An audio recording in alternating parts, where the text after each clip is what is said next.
आइए आज के अंग्रेजी की क्लास की शुरुआत हम एक छोटी सी पहेली के द्वारा करते हैं। ठीक है, उस पहेली का उत्तर मैं आपको इस वीडियो के अंत में बताऊंगा। ठीक है, पहेली कुछ इस प्रकार है कि कौन ऐसा वस्तु है जिसका उपयोग हम बिना तोड़े नहीं कर सकते। ठीक है, पहेली है, एक बार आप पहेली को सुन लीजिए ध्यान से कि कौन ऐसा वस्तु है, कौन ऐसा चीज है, कौन ऐसा सामान है जिसका उपयोग हम बिना तोड़े नहीं कर सकते हैं। आइए इसका जवाब मैं इस वीडियो के अंत में दूंगा। तब तक इस जो सैंपल पे लिखे हैं आज पढ़ाने वाले हैं, क्या अंग्रेजी में कुछ ऐसे सेंटेंस होते हैं जैसे उनका अर्थ जो होता है, जैसे लिखा है नदी में पानी ही पानी है। देखिए यहाँ पे डबल सेंस छुपा हुआ है, नदी में पानी ही पानी है। इसका मतलब हुआ कि नदी में कुछ नहीं है, केवल पानी है। सेंस यहाँ है, नदी में कुछ नहीं है, नदी में बस पानी ही पानी है। तो इसका अनुवाद करते समय ऊपर जैसा कि आप लोग स्ट्रक्चर देख रहे हैं, देयर इज नथिंग बट, और उसके बाद प्लस का चिन्ह लगाकर जो नाउन दिया रहता है उसको लिखते हैं और उसके बाद से प्लेस का नाम लिखते हैं। प्लेस में वह स्थान, उसमें कोई वस्तु भी हो सकती है। ठीक है, वस्तु नाउन भी हो सकती है। जैसे इस प्रकार के बहुत से सेंटेंस सैंपल पर लिखे हैं, नदी में पानी ही पानी है, चाय में चीनी ही चीनी है, विद्यालय में बच्चे ही बच्चे हैं, नदी में बालू ही बालू है। यहाँ पे इन सभी बातों को देखने के बाद यही पता चलता है कि इनका जो है अर्थ छुपा हुआ है कुछ। जैसे नदी में पानी ही पानी है, इसका मतलब है कि नदी में कुछ नहीं है, नदी में सिर्फ पानी ही पानी है। समझ में आया? उसी तरह से लिखा है चाय में चीनी ही चीनी है, इसका मतलब है क्या, चाय में अत्यधिक चीनी है, बहुत ज्यादा चीनी की मात्रा है। तो आइए ऐसे वाक्यों को अंग्रेजी में कैसे अनुवाद करते हैं इस पर चर्चा करते हैं। इसका अनुवाद करते समय सबसे पहले लिखेंगे जैसे कि स्ट्रक्चर में ऊपर लिखा हुआ है there is nothing, there is nothing but, there is nothing but क्या, पानी ही पानी है। There is nothing but water, water कहाँ पे, in the river, water in the river. There is nothing but water in the river, नदी में कुछ नहीं है, नदी में सिर्फ पानी ही पानी है। There is nothing but water in the river. उसको एक और तरह से बना सकते हैं, there is nothing only water, there is nothing only water in the river, there is nothing only water in the river. दूसरा लिखते हैं वाक्य, चाय में चीनी ही चीनी है, इसको कैसे बनाएंगे, देयर इज नथिंग बट, क्या है, चीनी ही चीनी, sugar in the tea, there is nothing but sugar in the tea, there is nothing only sugar in the tea. विद्यालय में बच्चे ही बच्चे हैं, इसको बनाएंगे देयर इज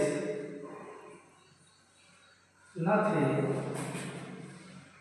बट, बच्चे क्या होता है, चिल्ड्रेन या स्टूडेंट्स, लिखेंगे students in the school, there is nothing but a student in the school, yeah, there is nothing only students in the school। नदी में बालू ही बालू है, बनाइए there is nothing but sand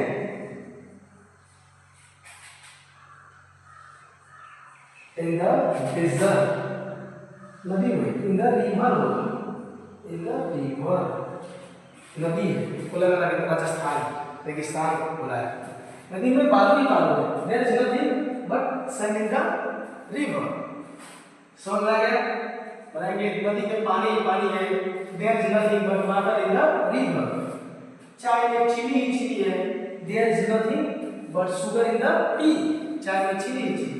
विद्यालय में बच्चे ही बच्चे, विद्यालय में बच्चे ही बच्चे, there is nothing but students in the school. नदी में बालू ही बालू है, नदी में बालू ही बालू है, there is nothing but sand in the river. समझ में आ गया सबको? आइए इसको और आगे बढ़ाते हैं।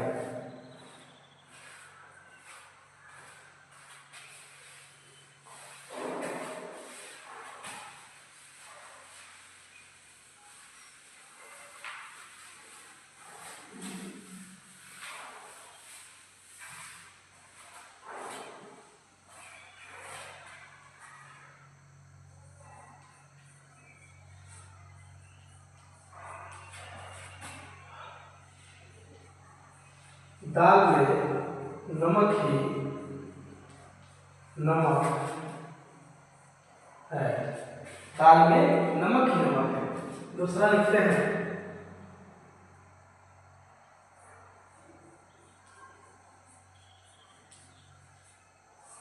रेगिस्तान में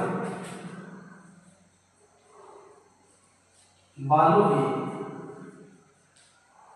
बालू है। तीसरा लिखते हैं,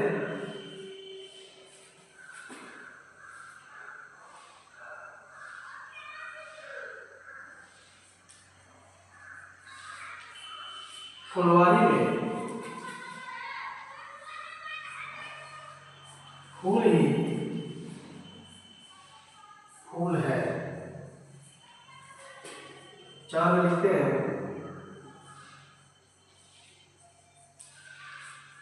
बगीचे में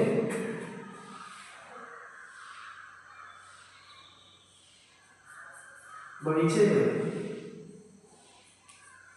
बच्चे बच्चे हैं। इसका अनुवाद कैसे करेंगे? ठीक है, इसका अनुवाद कैसे करेंगे? दाल में नमक ही नमक है, क्या बनाएंगे? There is nothing but there is nothing but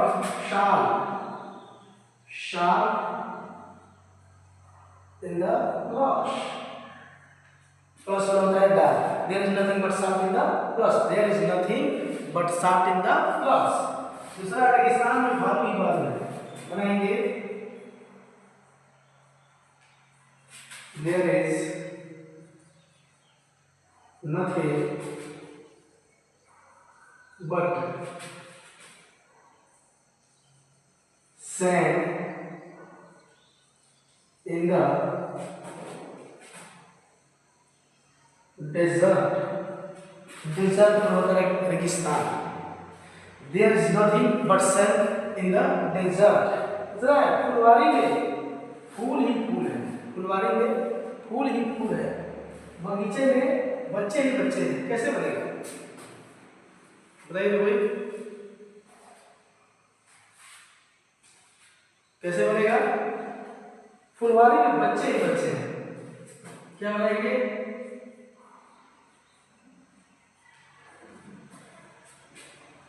there is nothing but flower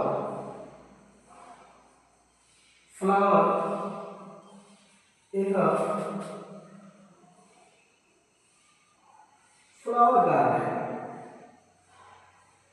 there is nothing but flower in the flower garden। बगीचे में बच्चे ही बच्चे हैं, बगीचे में बच्चे ही बच्चे हैं। इसको कैसे बनाएंगे?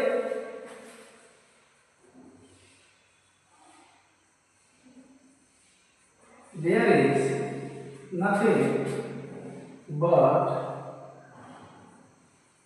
children in the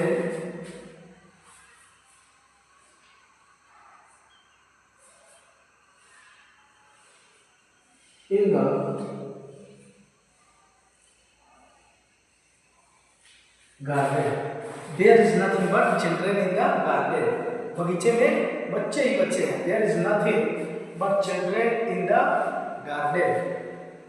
हम पहले सेंटेंस में बच्चे की जगह पर स्टूडेंट्स का प्रयोग किए थे, क्योंकि उसमें जिक्र किए थे विद्यालय में बच्चे ही बच्चे हैं, तो there is nothing but students in the but student in the school, there is nothing but student in the school.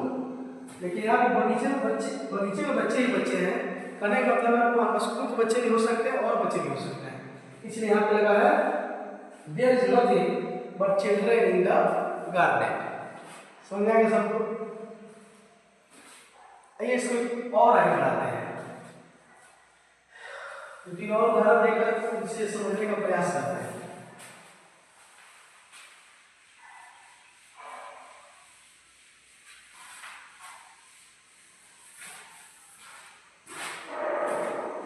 बनाते हैं। गांव में घर ही घर है, गांव में घर ही घर है, शहर में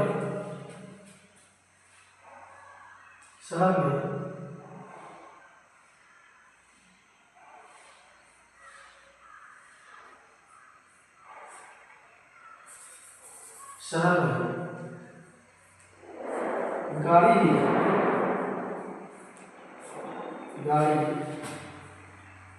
है,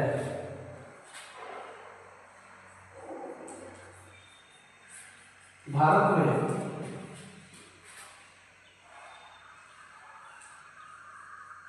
लोग ही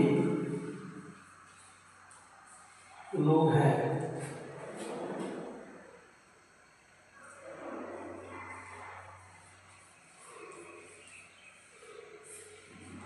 अमेरिका में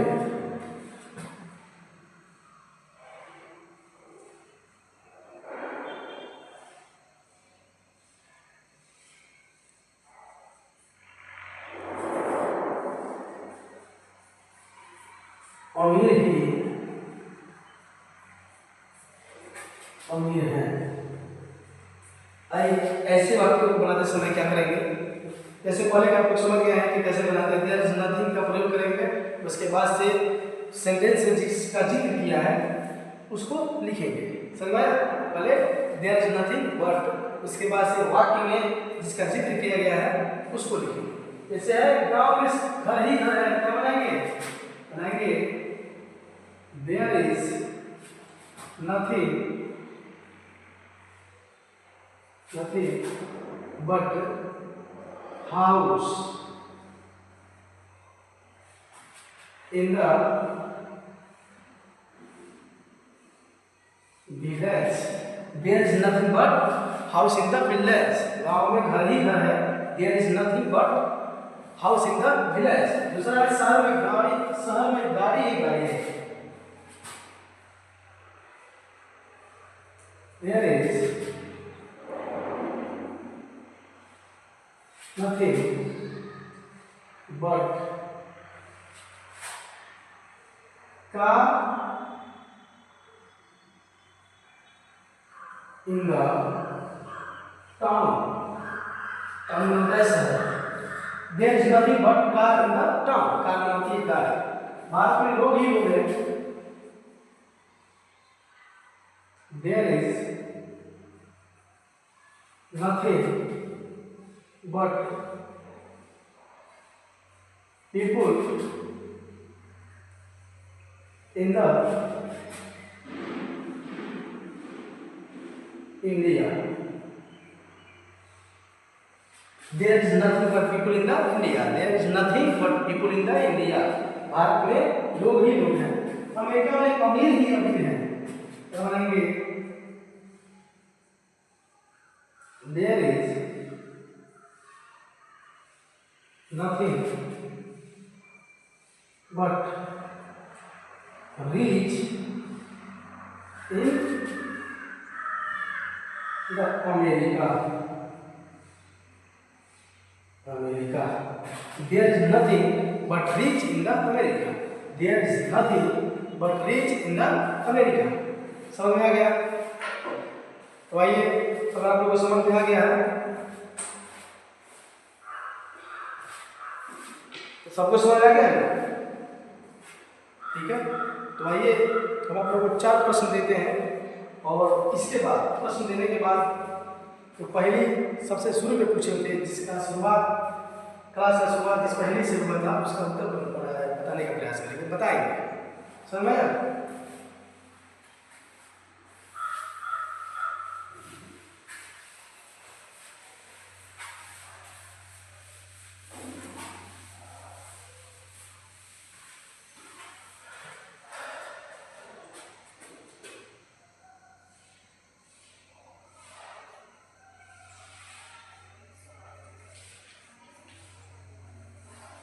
नदी में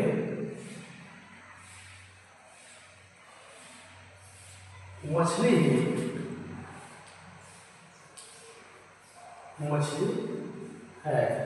नदी में मछली है। दूसरा देते हैं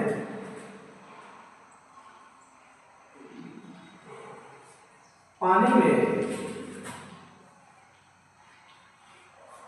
नमक है।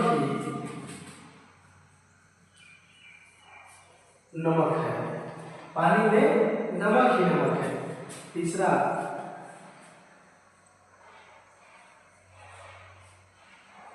घर में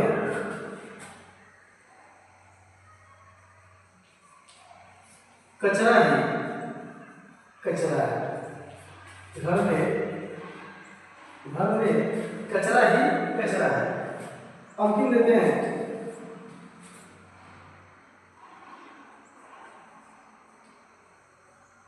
मुंह में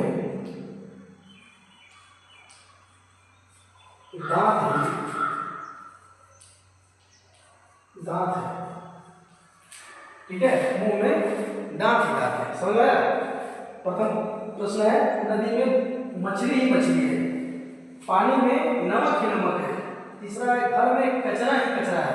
और अंतिम इस आज की क्लास का सबसे अंतिम सवाल क्या है? मुंह में दांत है। ठीक है, आप लोग इसको बना कराना है। समझ आया? आप लोग भी इसका उत्तर कमेंट में लिखिएगा। ठीक है, अगर आप मेरे क्लास को समझ गए, इस क्लास को अगर समझ गए हैं तो आप लोग इसका उत्तर कमेंट करके दीजिएगा कि इसको कैसे बनाएंगे। ठीक है, अपना उत्तर कमेंट में दीजिएगा। सबसे पहले जो शुरुआत में पहली पूछे थे आप लोगों से, ठीक है, उस पहली का उत्तर क्या है?